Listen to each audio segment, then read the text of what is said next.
Τις εργασίες του The Store Conference 2020 ανοίγει ο Eugene Theodore, International Consultant στον τομέα της ψυχολογίας του shopper και των συμπεριφορικών οικονομικών, ο οποίος θα επιχειρήσει να σκιαγραφίσει τις τάσεις που επικρατούν στον τομέα των behavioral economics στην post-COVID-19 εποχή. Ευγένη, καλημέρα. Καλημέρα, Παναγιώτη. Και καλημέρα σας. Να είσαι καλά. Η σκηνή είναι δική σου. Καλημέρα σε όλους. Ένα λεπτό.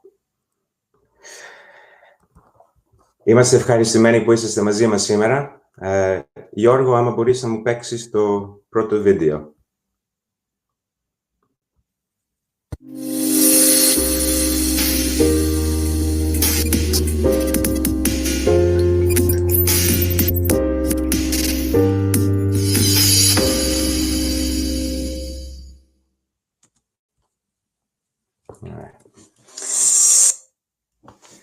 Όπως είπε ο Παναγιώτης, με λένε Ευγένιο, θα κάνω αυτή την παρουσίαση και στα ελληνικά και στα αγγλικά, γιατί με όλες τις λέξεις και φράσεις που έχουμε θα πρέπει να κάνω λίγο medley. Δουλεύω για το Saga Squared, που είναι ένα storytelling boutique design agency. Έχουμε δουλέψει για αρκετές εταιρείες και νομίζω μερικοί από εσάς με έχετε δει από πριν. Η ιδιοκτητά μου είναι storytelling και μέσα από αυτό σημαίνει insights, market research, και κάνουμε end-to-end delivery για μάρκες και για retailers που δουλεύουμε. Τώρα, ο λόγος που είμαι εδώ σήμερα μαζί σας είναι αυτό το μέρος, το consumer και market και shopper research και trend forecasting. Τους περασμένους μήνες και εβδομάδες και μέρες και μέχρι ώρες, μέχρι και χθες, είχα κάνει ραντεβού με διαφορετικούς ανθρώπους στο τομέα, με retailers, με brands, που κάνουμε διαφορετικά projects, να δούμε πώς θα προχωρήσουμε μέσα από αυτή την εποχή του COVID και τι θα γίνει μετά από το COVID. Με αυτά θέλω να αρχίσω... Συγγνώμη που σε διακόπτω. Αν μπορείς, επειδή βλέπουμε την οθόνη την παρουσίασή σου κανονικά, αλλά υπάρχει μία μπάρα στο κάτω μέρος, αν μπορείς να την... Ναι, ευχαριστώ. Εμείς ευχαριστούμε. Καλή συνέχεια. Τώρα, επειδή έχω μόνο μισή ώρα, ή μάλλον και λιγότερο τώρα, και θέλω να συζητήσω πολλά πράγματα, ελπίζω να έχετε το νου σας κατευθείαν σε μένα.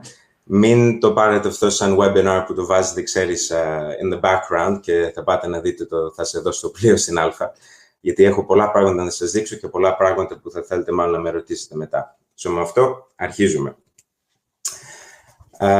Πόσοι από εσάς νομίζετε ότι με αυτά που έχουμε περάσει το τελευταίο τρίμηνο, τετραήμηνο, ότι τα πράγματα έχουν αλλάξει αρκετά και ότι θα μείνουν για πάντα? Νομίζω μερικοί από εσάς μπορείτε να μπείτε εκεί στο chat, αλλά μάλλον νομίζω ότι είσαστε αρκετοί. Άμα πούμε ότι το τελευταίο τετραήμηνο ήταν να περάσει στο επόμενα 2-3 λεπτά, ήταν ένα 30-minute news anchor, να δούμε τι έγινε ακριβώς την τελευταία μισή ώρα. Θα γίνω λίγο έναν BBC presenter και θα δούμε τι γίνεται από την αρχή της ώρας. 9 η ώρα το πρωί, το BBC report. Governments today denied any threat from the mysterious COVID-19 virus that came from these Chinese bats. Wait, there's a threat, but we are being told not to worry. Wait a second. There's something serious happening across, but it's across the border, it's not here. Oh no, wait, it's actually come to our country right now. Wait, we're being told to stay inside, but we can go out if we want to jog or walk our dog. But not with our dogs, actually, because dogs can transmit the virus as well, it seems. Okay, wait, now we're told we're not being able to go out at all, but tomorrow it's going to be sunny, so we can go out, but as long as we don't get close to others. Wait, we're receiving more conflicting reports. A few minutes later, hospitals nationwide are reporting that they will not be able to cope with the projected coronavirus-related intensive care cases. Wait, medical staff are having to make very difficult choices. Do we put the 30-year-old smoker on a ventilator, or do we put the 85-year-old grandmother on the ventilator? Wait, medical staff themselves are getting sick because they don't have protective gear.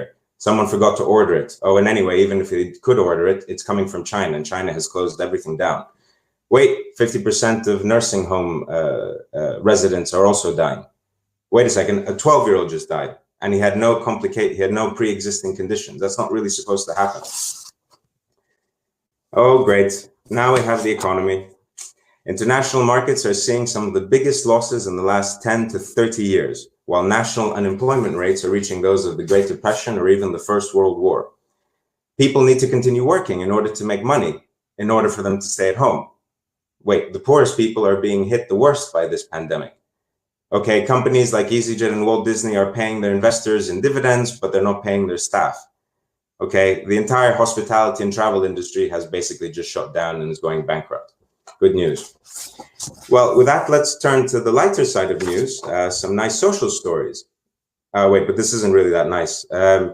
It's actually my mistake. We're actually seeing triple-digit increases in home abuse now that people are being locked indoors.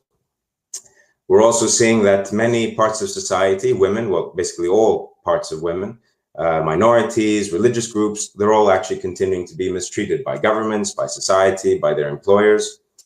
Okay. Oh, we're also realizing that there's a huge homeless problem. Did you know that half of Los Angeles actually lives in the streets?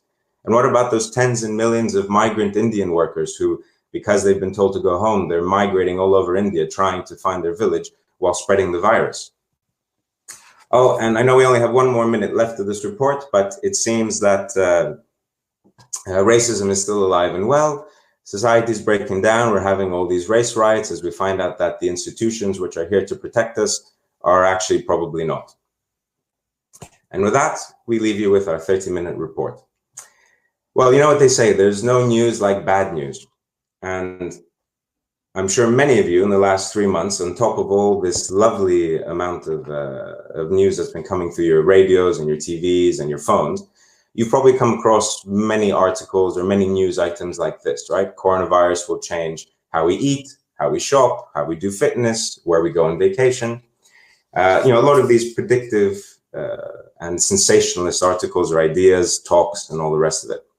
Well, in the 20 or so minutes that we have left, we're going to try and sift through what's truth and what's myth, which is quite a Herculean task. But let's see some of the numbers first. In the last 3 to 4 months, we've seen some epic growth. We've seen an increase in grocery purchases, which is to be expected if the only thing we can shop for is basically groceries. We've seen more people shopping locally, a trend which existed before, but was obviously escalated and migrated through the virus. We've seen more and more companies transition their businesses online as they're forced to do business online. We've seen people sign up to many more subscription type of services, whether it's health and wellness and fitness and meditation apps. It might be Netflix and Disney Plus and HBO.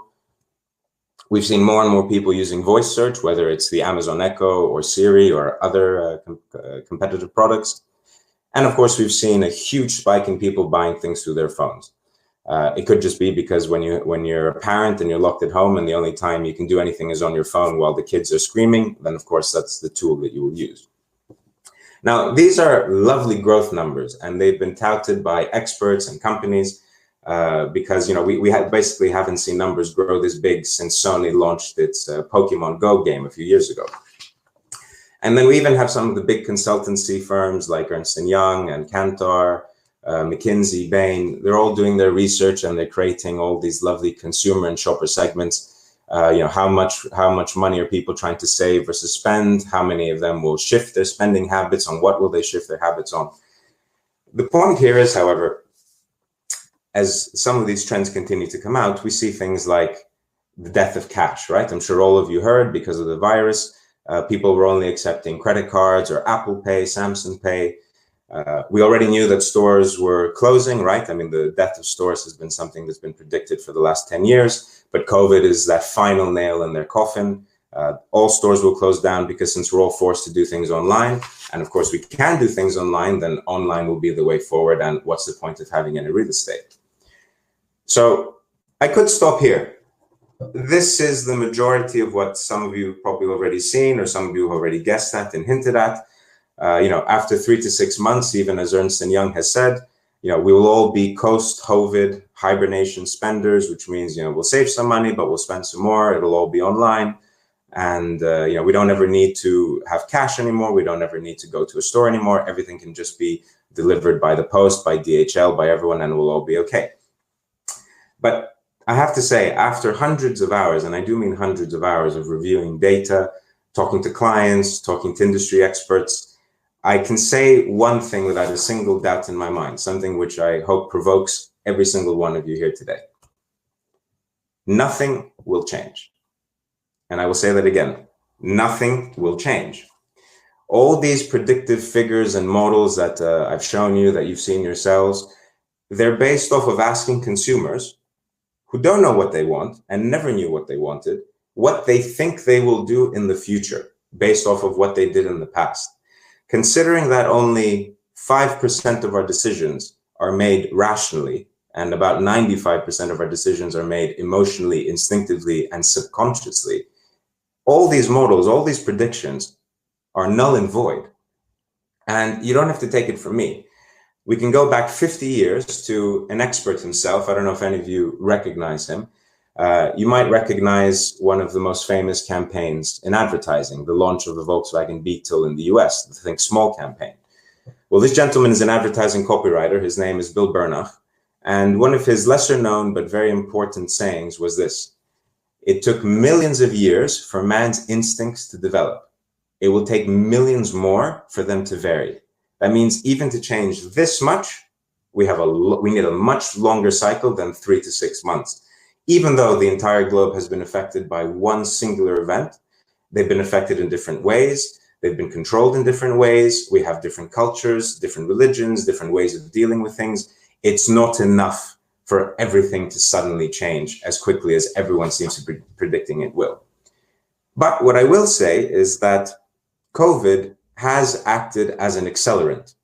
So whatever was due to happen, COVID will probably make it happen faster. Now, how fast, of course, is a determinant of consumers, of shoppers, of retailers, of brands, of government systems. It depends how quickly we decide to accelerate it. But COVID has acted as an accelerant in this space. So I will probably revise my previous statement of nothing will change to probably nothing new will happen. Whatever was meant to happen will, and it'll either happen faster or slower. Now, I know I just killed the whole predictive modeling text idea, but at least this type of data, I can mostly believe. So this was a study that was done to try to understand how consumers or how people, humans, would return to doing normal everyday tasks. As you can sort of see here, these dark purple areas, if it's about attending, big sporting events or meeting people that you don't know, strangers that you've never gone out with before, there's a bit of reluctance, and people do think that it'll take a year or more for them to reassume these types of habits. But if you come down to this side, more everyday habits like collecting your mail, going to a doctor's appointment, getting a haircut. If you look further down, very, very everyday tasks like taking the metro or the bus to go to work, going to a gym, maybe even traveling. These are habits that people think that they will have readopted in the same way within the next 3 to 6 months or within a year maximum. And this is what we have to keep in mind. Consumers and humans do not suddenly flip-flop from one type of behavior to another. But what COVID definitely has shown us is that there are some fundamental cracks in how things work. We saw it from the political point of view and the government point of view. We've seen it through healthcare. But in our domain, we've also seen it within the shopper journey.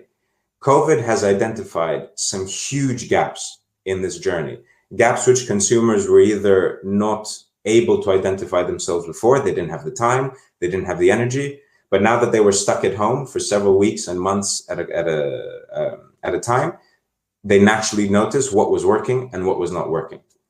So at this point, I will ask the help of 3 other experts to come and talk to us today. We will have Plato, who will tell us what the truth is, exactly how it is. So, όχι γλυκό, όχι μέτριο, sciato. We'll have Aristotle, our problem solver. He's going to tell us what the key lessons are to be learned. And we will have Pericles, the amazing tactician, who will tell us what we can do about them. Now, this is it's just a funny little graphic. It comes from a German online retailer that shows from the beginning of the year what people were buying. As you can see, as COVID starts to make its way towards Europe, you see people starting to buy face masks. Then they start to buy these privacy screens because they were stuck at home. They wanted to create some barriers between their office space and their home life space. You see things like pasta and soap, very staple things. You see striking tools. I always find this funny. Striking tools meaning hammers and axes. I don't know if this was because people decided to start fixing their homes or if it was angry couples looking for weapons to attack each other. But you'll see that people in the end are looking for category solutions, right? As you reach week 15, you have people buying more and more scissors to cut their hair because they can't go out and cut their hair themselves. You have other work safety accessories that are coming to mind as some of the countries are opening up and jobs and workplaces are opening up. But people are searching for category solutions. They're not looking for brands. They're not looking for specific products. They're looking for solutions to a problem. So with that in mind, we reach our very first truth, which is that you do not need silk to wipe your ass. What do I mean by that? Many of you will probably have heard some of the comical shopping behaviors that happened the last 3 months about toilet paper. There were runs on toilet paper. There wasn't enough toilet paper in supermarkets. I mean, the same thing happened with eggs and flour and bread and other more normal products. But the toilet paper is what reached its headlines. But I can guarantee you something. If a consumer went to the store to buy their normal brand of toilet paper, let's say it was Softex, if it had run out, they did not go home and say, well, you know what, for the next 3 or 4, or I don't know how many months, I'll just find another way to wipe my butt. They went and they bought whatever else was there.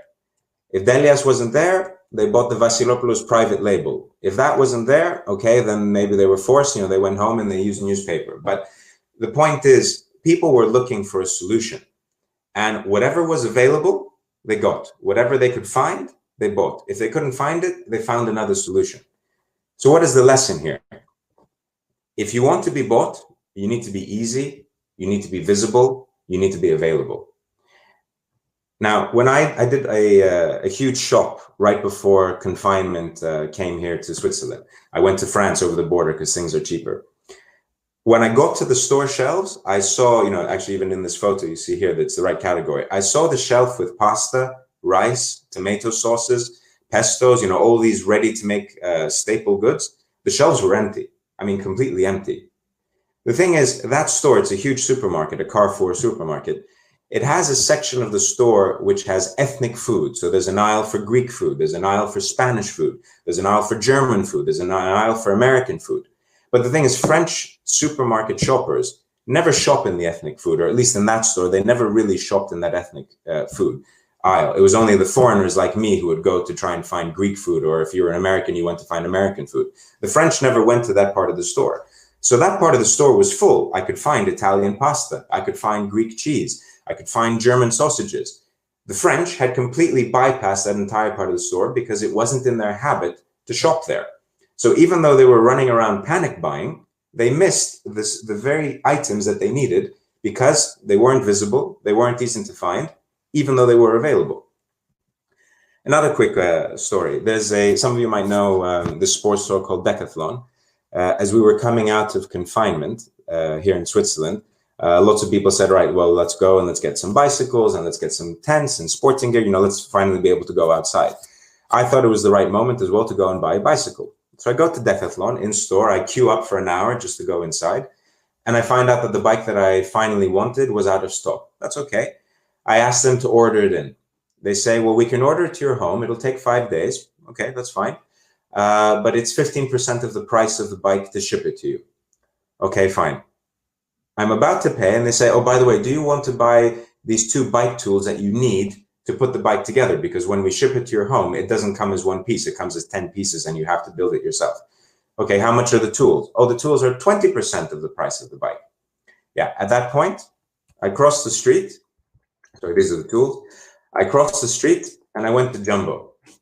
I found a bike that was in stock. I had it ordered home by ordering it on my phone.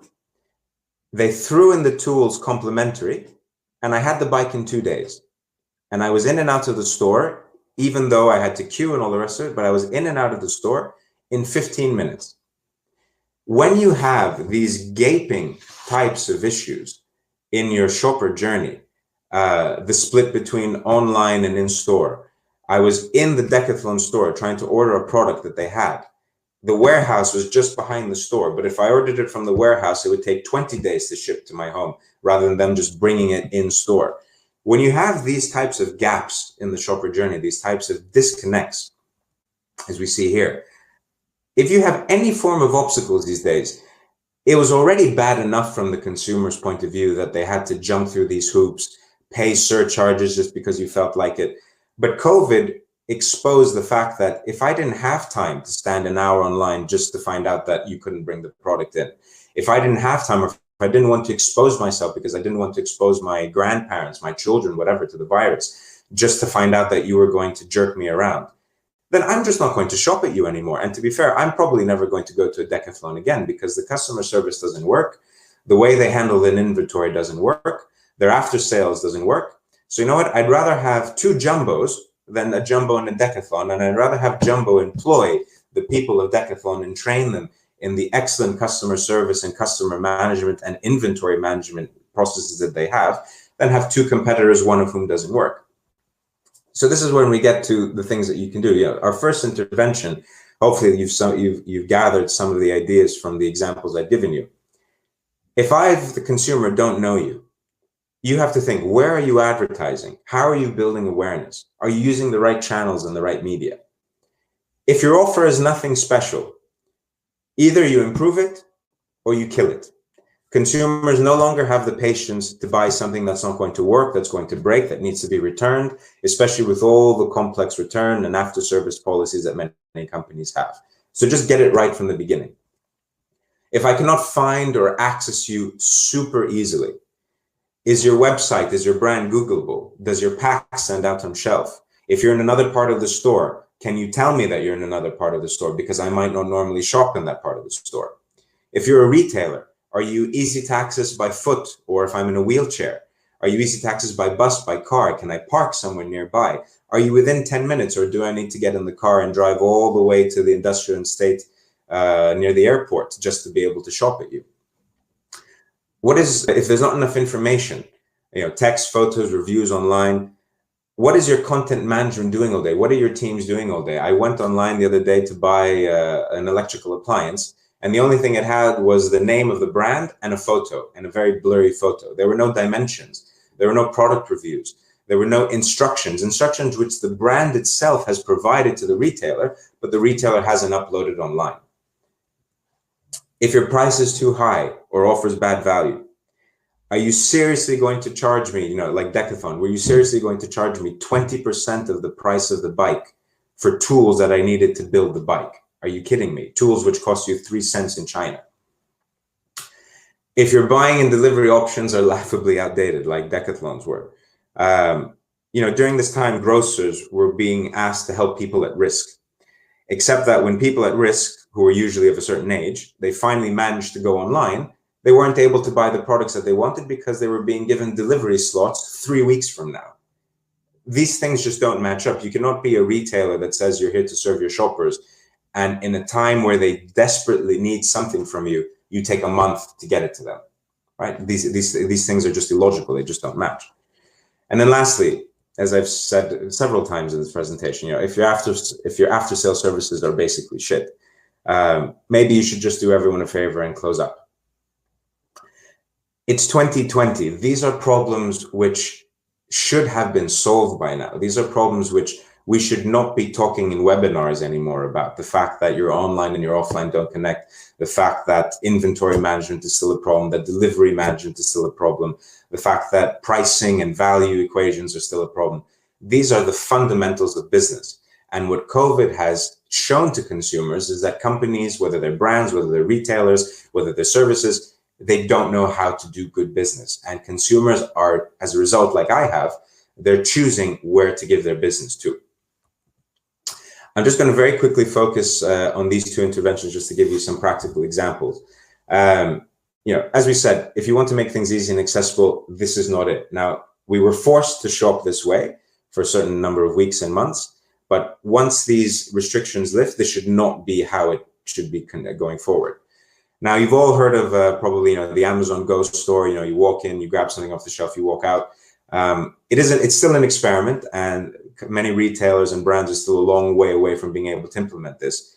But that is the spirit with which consumers are now looking their retailers and their brands to be able to shop with. They do not want to spend time in stores. They do not want to spend time online. They want to be able to find what they want in as little time as possible and either get out of the store as quickly as possible because they're afraid someone has the plague, or because they just want to go home and spend their time with their family, watching Netflix, doing things which actually provide some value to them. Now, I mentioned before some in-store type of activation things. You have the Macy's department store in the US. They've actually gone to small urban areas and they've set up pop-ups. Now, they're a department store, so they don't sell any of their own brands, but they've rented out the space to brands that do want that space. These brands get awareness, they get sales, they pay Macy's a flat fee, and then whatever sales they make is 100% theirs. But they provide access to brands and to products in areas where shoppers and consumers can access them easily. I don't have to get in my car and go to a retail park or an outlet just to find what I need to find. I can find it 10 minutes from my home or 10 minutes from my work. And going back to the other point, the Aldi price piece, there's so much talk about providing value to consumers, and most retailers and brands simply equate it to, okay, I'll just do another promotion. The point is, even though about 40 to 80% of products these days are sold on promotion, the people who are buying them are not necessarily buying them because they want them. It might just be an availability issue. It might just be an opportunistic issue. The point is, can you use pricing and promotion to create better value for the consumer? So if there's a high margin product, rather than destroying the value of that product and the branding of that product by giving it 50% off, come up with a package shopper basket deal. If you buy A and B for 50% off, which, they're brands or their products that you don't really care that much about, you will get C for 5% off. There's an incentivization. The fact that someone becomes, for example, an Amazon Prime member, it's not that they get their deliveries within 1 or 2 days or within 1 or 2 hours. They get access to streaming. They get access to the web services. They get access to audiobooks. They get access to a lot of things for, $10 or $20 or $30 a month. There's a lot of value built into the equation. And that's the way that a lot of brands and retailers, especially because retailers are the front line of what brands and products want to do, you guys have to work together and see what is the combination of products and services that can provide real value to consumers. Because people are no longer going to buy something just because it's cheap or just because you put it in front of them. They're looking for things that provide value. Which actually leads us to our second truth. At the end of the day, what COVID has shown us is that everything is a commodity. Consumers are coming out of the crisis, and they're not really caring about brands or the categories even. They're looking for solutions to problems. If something has been out of stock, they'll find something else. If something has been unavailable or will take too long to get to them, they'll find something else. There's not that much brand or product loyalty, especially when you're in a stressful shopping environment and you just need to get what you need to get. So you as a brand talking about your coffee just because you have a big actor who's your brand ambassador, that makes very little no difference. And it's not just about smaller products, cheap products. Even if you're talking about high-end products like furniture or even more expensive products like pharmaceuticals, you need to provide something extra in order for people to buy it these days, because just being in the category, just being a product in the category doesn't mean anything anymore. So what's the lesson? If you want to stand out, you have to make it worth my while. Now, for me, as an expat Greek who comes to Greece, Fredduccino has a very, very special place because I can't access it when I'm abroad. I can't access the brand. I can't access the coffee shops to make it in the right way. So the moment I get off the airport, I go to the Everest and I order Fredduccino.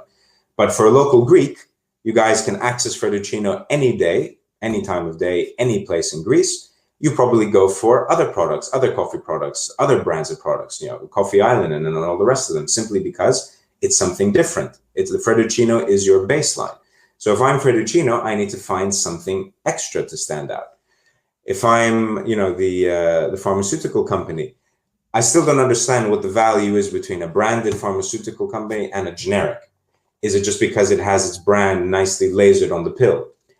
There has to be something extra. Now, of course, if you can find a competitive edge with pharmaceutical companies, the way they stand out is that they basically buy their recommendations. They have a whole sales force. They convince doctors and pharmaceutical distributors that their product is superior to the generic. So as a consumer, if I really trust my doctor's recommendation or my pharmacist's recommendation, I'll end up buying a branded product because I believe that there's some value there. I mentioned furniture.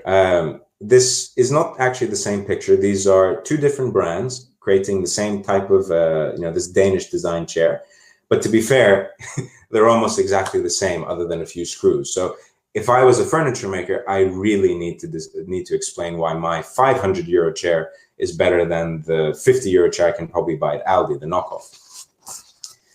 And this is where a lot of brands and retailers are still getting it wrong. This is where you guys need to focus on. You always look at what you do well and potentially even look at what your competition does well. But you need to look at what makes you, what makes you stand out, what makes you different, what provides that superior value, what will turn you from being an average product to a non-commodity. Just a few examples of some brands that were doing this during COVID. We had North Face, I'm sure you all know it, it's the outdoor brand. Obviously, people were not allowed to go outdoors, but they launched during COVID their lifetime product guarantee. So once we're allowed to buy, we can buy now online, but once we're allowed to go out and use the products and wear the products, these products will last you for a lifetime. That's a very, very strong USP, a very, very strong point of difference to be able to have. Again, we were all locked at home. We were all probably drinking inordinate amounts of coffee and tea. We had a brand, Death Wish Coffee. It might taste like crap. We don't know. You don't know. You've never seen the brand before, but they have one of the strongest coffees in the world. If you drink this, you will not sleep for 5 days. So if you're a parent like me, where you were working all day and taking care of your kids all day, and then all night you had to work as well because you couldn't really work during the day with the kids, if you needed something to keep you up, this will definitely do it. That is a strong USP. And then just to enter another category, we have Vasanti, which is a beauty brand. They specialize in products for Southeast Asian women. So women of different colors, different tones, different skin tones. Again, they focused on the fact that we're not just another generic brand which has every single product under the sun, whether you have white skin, black skin, tan skin, whatever skin, that we are a specific product for specific people. And during COVID, we can really target them. Now, I did say before that, consumers are trying to get in and out of stores as quickly as possible. They're trying to do their online shopping as quickly as possible.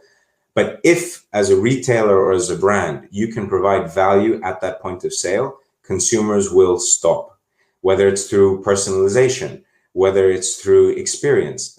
In this case, we see stores like Dolce & Gabbana, Coco Chanel, they have actually signed up their consumers to AI facial recognition technology. About 80% of the consumers agree to be tracked, as long as that tracking in store helps them provide a personalized customer experience. Now, AI is a bit beyond most of us at the point in time. We're not going to start installing cameras in every single part of the store, every single part of our brand, but you can still build these experiences. Here again, we have Macy's. They brought several brands together as part of their Rainbow Month initiative. So you had brands like MAC Cosmetics and Crayola coming together to sell products in duty-free. During the summer, you have duty-free retailers obviously trying to find all the summer-related brands and putting them together.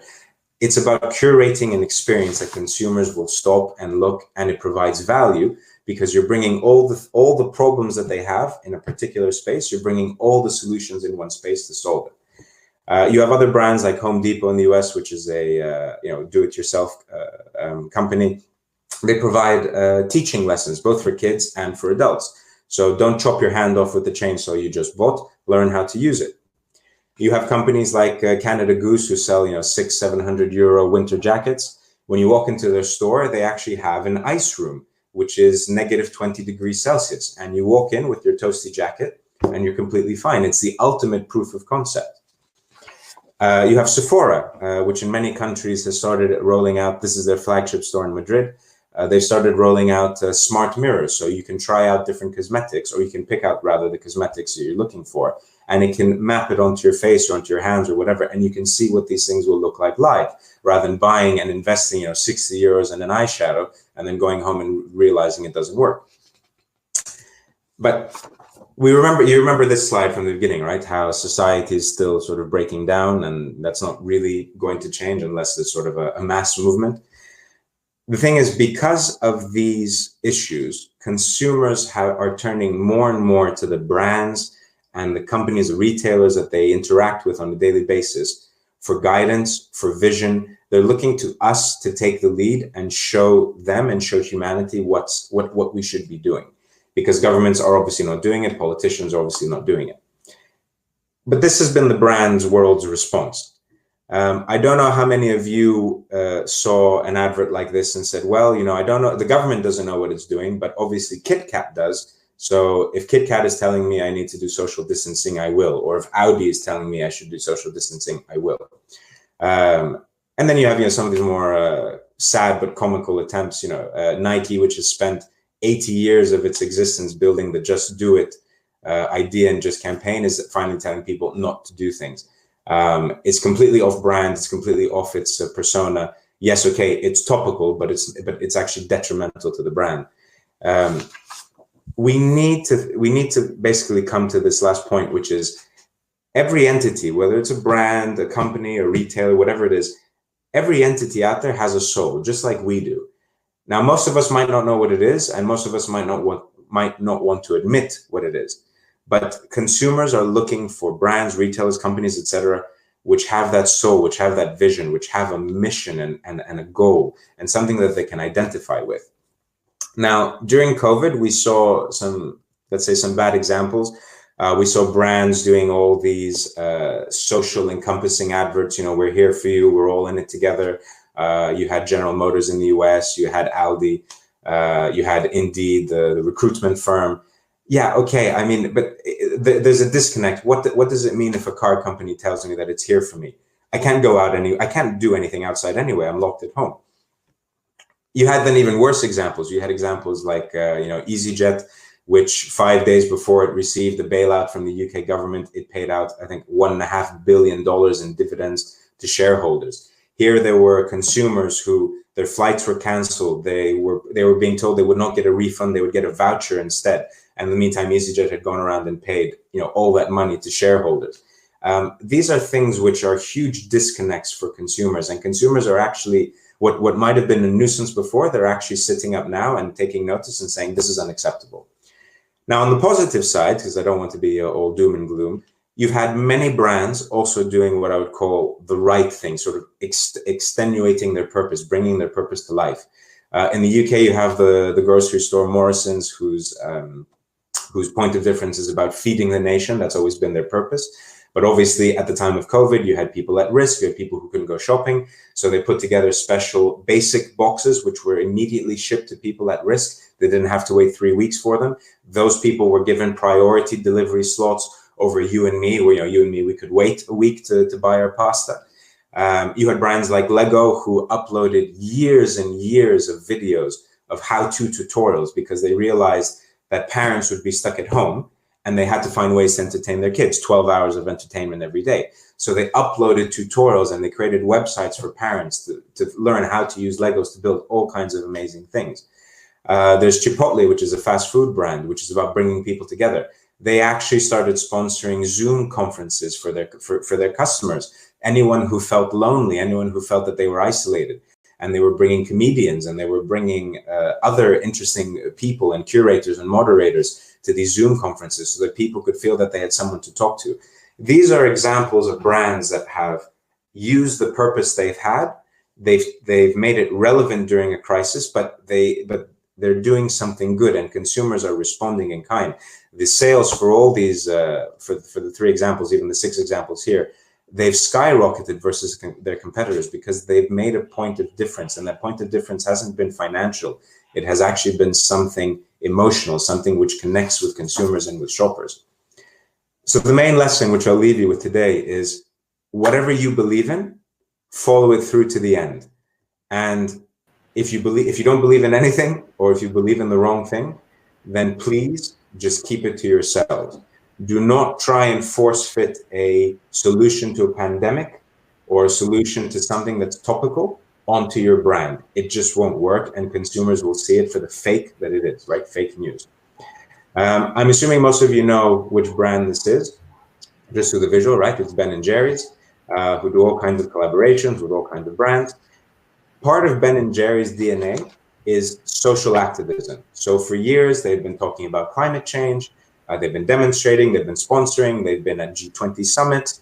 It's part of their brand DNA. Even though they're part of Unilever, as an individual brand, they spend a lot of time, a lot of money, a lot of energy on these types of activist efforts.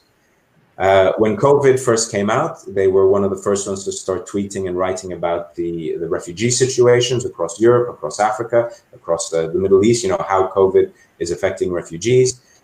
When the Black Lives Matter movement came up in the US and the UK and other countries, they were, again, the first ones to talk about it and to take a stance and to attack Trump and everyone else.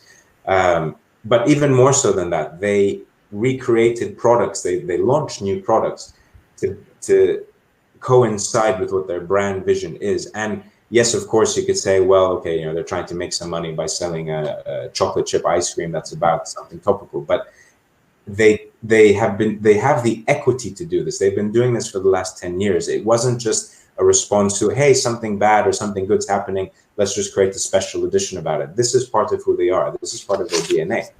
Eugene, yes, we've run quite a lot out of time. If you can, please wrap it up in a couple of seconds. Thank you. So, I've basically shown you everything. There's more examples and you guys will get access. Levi Strauss, there's Lidl and Vasilopoulos in Greece who have, again, been talking about this.